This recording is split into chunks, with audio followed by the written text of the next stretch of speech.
Assalamualaikum warahmatullahi wabarakatuh. Salam olahraga pemirsa yang ada di rumah, berjumpa kembali dengan saya Jelo Custan dalam podcast yang selalu mengangkat tema sepak bola Indonesia. Nah, setelah kemarin kita memberikan informasi tentang harga nilai kontrak dari beberapa 5 kandidat yang mungkin saja mereka masuk dalam calon pelatih timnas Indonesia. Namun ya, seberapa jauhkah nanti para pelatih yang tentu saja udah ada proses. Jadi Pak Sumarji itu datang ke Belanda, kemudian Inggris dan Spanyol. Dari 3 negara itu, apakah nantinya Pak Sumarji sudah mendapatkan list dan juga menyampaikannya kepada Exco? Itu menjadi pertanyaan kita. Kita akan coba memprediksi siapa aja yang nanti layak untuk memimpin timnas Indonesia. Namun sebelumnya, berikan like dan subscribe pada channel ini untuk mendukung kita menuju 100.000 subscribers. Tentu saja dengan Anda melakukan like dan subscribe, Anda akan selalu terhubung dengan channel ini. Dan jangan lupa untuk berikan kritikan dan saran untuk Erick Thohir dan juga jajaran PSSI. Baik, rekan-rekan semuanya, dari nilai kontrak yang sudah kita haturkan kepada Anda semuanya, jadi yang paling mahal itu kontrak dimiliki pelatih Giovanni Van Bronckhorst, sekitar 9 juta euro atau 150 miliar per tahun. Nah, kalau kita melihat apa yang sudah disampaikan Pak Zainuddin Amali, jadi mengatakan PSSI tidak akan mengontrak pelatih yang punya bayaran mahal.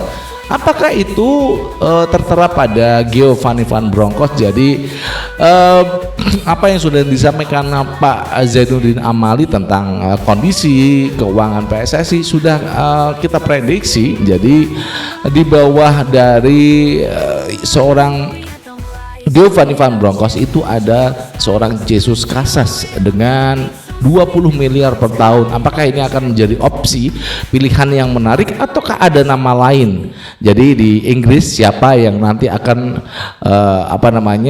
diberikan kontrak ya dengan sesuai dengan harga yang standar yang dimiliki oleh yang dimampui oleh PSSI. Namun juga kita masih menunggu kejelasan dari PSSI dalam menggunakan para pelatih yang nanti akan tentu saja dimusyawarahkan oleh Exco dan ditunjuk secara tidak ada voting, karena apa yang sudah disampaikan Pak Zainuddin Amali itu mereka akan menyesuaikan dengan kondisi keuangan PSSI dan sesuai dengan visi dan misinya ke depan untuk timnas Indonesia.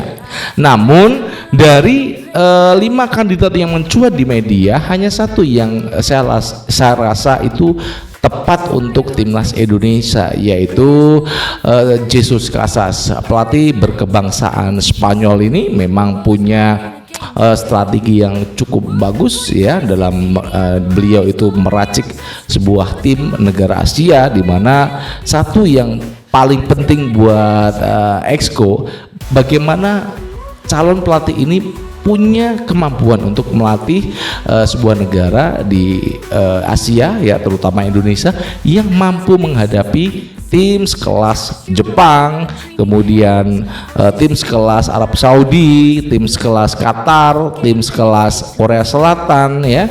Dan ini adalah negara-negara yang punya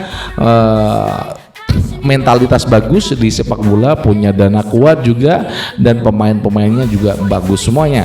Nah, di sini kita bisa menggambarkan, jadi kalau hanya tinggal satu nama. Nah, apakah nanti PSSI juga ada nama yang lain ya? Hanya ada satu nama dari 5 kandidat yang udah kita sebutkan ya, hanya Jesus Casas, pelatih yang punya rekam jejak di Irak cukup bagus. Saya rasa dengan Indonesia saat dilatih Sintayong di round kedua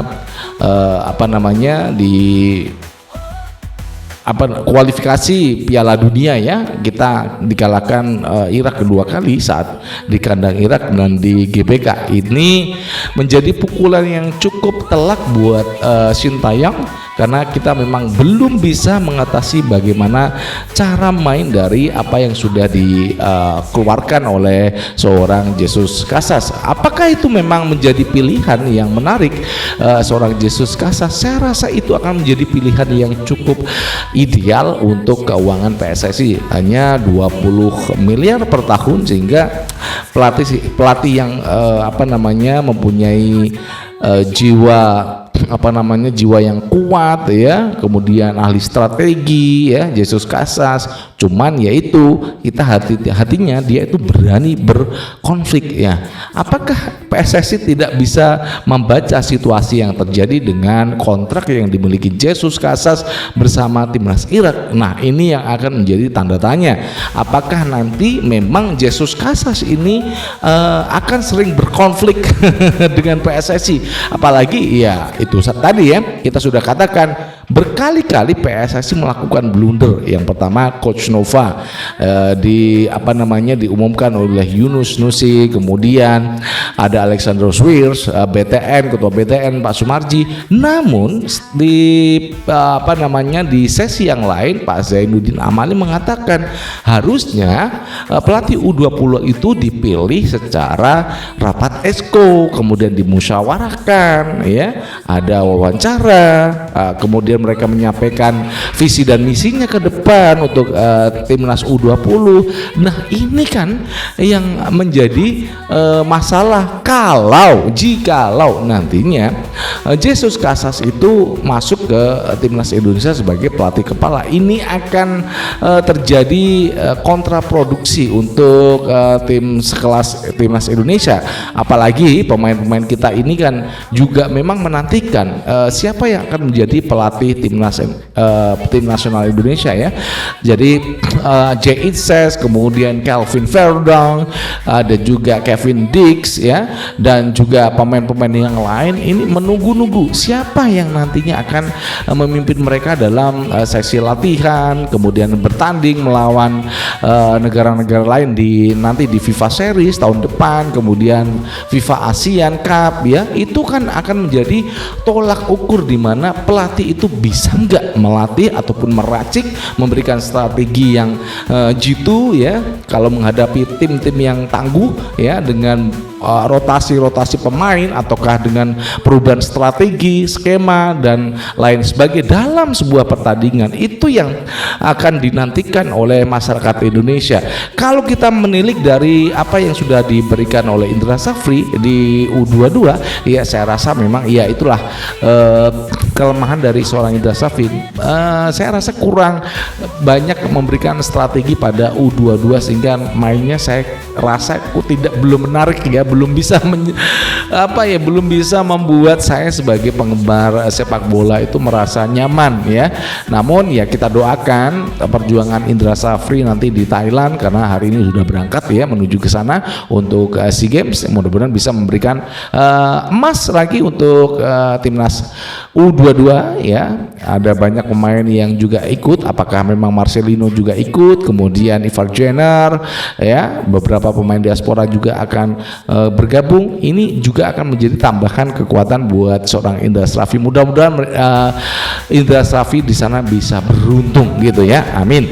Nah, kalau kita membahas seorang Jesus Casas, apakah keberanian dari PSSI dengan situasi yang ada dalam PSSI sekarang yang saya rasa ini rawan konflik ya, di mana banyak sekali kejadian-kejadian dari ketuanya ketika menyampaikan ya target di Piala Dunia gitu ya, bukan 2026 masuknya. Ini kan lucu, jadi kontraproduktif dengan apa yang dia udah katakan kepada media sebelum-sebelumnya. Nah, ini baru Erick Thohir, belum lagi kejadian yang kemarin ya, Coach Nova. Ini adalah catatan buat PSSI bagaimana bisa mensinkronkan benar-benar exco-nya, wakil ketua umum, sekjen itu satu suara. Jangan pernah berbeda-beda ngomong di media satu ABC, ngomong di media 2 DFG. Ini kan lucu ya. Jadi akan menjadi sasaran empuk bagi yang memang suka mengkritik PSSI. Karena saya juga memberikan buat Anda untuk silakan untuk mengkritik PSSI kalau memang kita rasa PSSI itu tidak melakukan hal yang benar untuk kita. Nah, itu aja yang bisa kita sampaikan. Apakah nanti Jesus Casas kah? Ya, kita juga nggak tahu. Silakan berikan pendapat Anda di link kolom komentar. Apakah juga nanti Indra Safri berhasil? Ya, juga silakan di sini ya, di link kolom komentar, berikan pendapat kalian.